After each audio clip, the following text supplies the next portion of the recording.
Well, I'm going to open up and let you know what I'm thinking about today. Just drove my daughter to school and came home. And I was thinking about how when you're a generous person and you want to love people on purpose, sometimes people think that they're deserving of the love, and they don't realize that a mercy has been extended to them. And the Bible says the wages of sin is death. And I think that oftentimes people, they want to feel like they're entitled to something and that they deserve to be treated well. And I think that for the most part we are dirty, rotten, scumbag sinners that try to manipulate each other for our personal gain and control people because of our fears. And we really have to learn to renew our minds in order to extend mercy to people and extend love to people. Because first, when you're a kid and you're immature, you learn justice. And justice is hard. It's the wages of sin is death. So you sin against someone and you steal some money, you scheme to manipulate them, to control them, you're already in sin. You can do this in very simple, easy little ways without even thinking about it. And that destroys your life. And it destroys that other person's life, and it destroys the connection. I heard about a house that had burned down, and I wanted to go look at it today. So before I went home, I went and looked at this burned down house and how it was destroyed. And I think that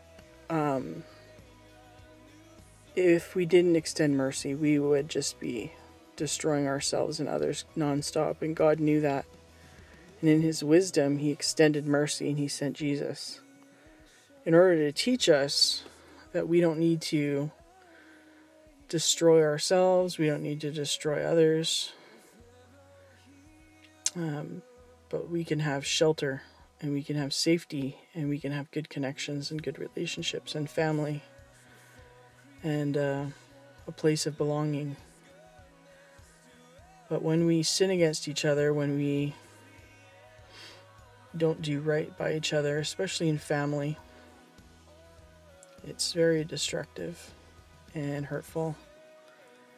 But if we continue the vengeance and don't give it to God, it leaves everybody hurting and killed or murdered, and seeking vengeance and seeking that out. And that's the importance of forgiveness, I think. The same hand, I feel like when you are in a relationship with someone and you know their tendencies and you know that they haven't necessarily changed yet, but yet you extend the mercy to them, you just really hope that you're able to communicate what you need to communicate with them without hurting them, so that they understand that the mercy's been extended. We have to restrain our lips sometimes because the learning is in life, and you can't always teach someone by telling them straight up. But mercy gets extended even when you might deserve death. And I pray that people would learn the fear of God. People would learn to be loving and kind. And that's kind of my life message, is that we can all overcome this stuff, this victimhood, if we do forgive and if we do extend mercy. But if we don't, we can end up destroying ourselves for eternity instead of just here and now and learning these lessons. And I think God's created an opportunity for all of us to learn in our lifetimes how to love each other well and produce good fruit in our lives. Because if it's all rotten and it doesn't change, and you haven't learned from the mercy extended to you,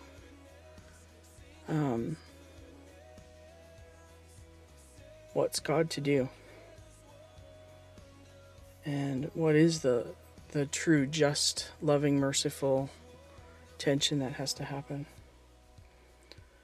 So that's my thoughts for today. I pray that we would all understand what Jesus did for us and extend that mercy to others, and that people that have had their mercy extended to them would realize it.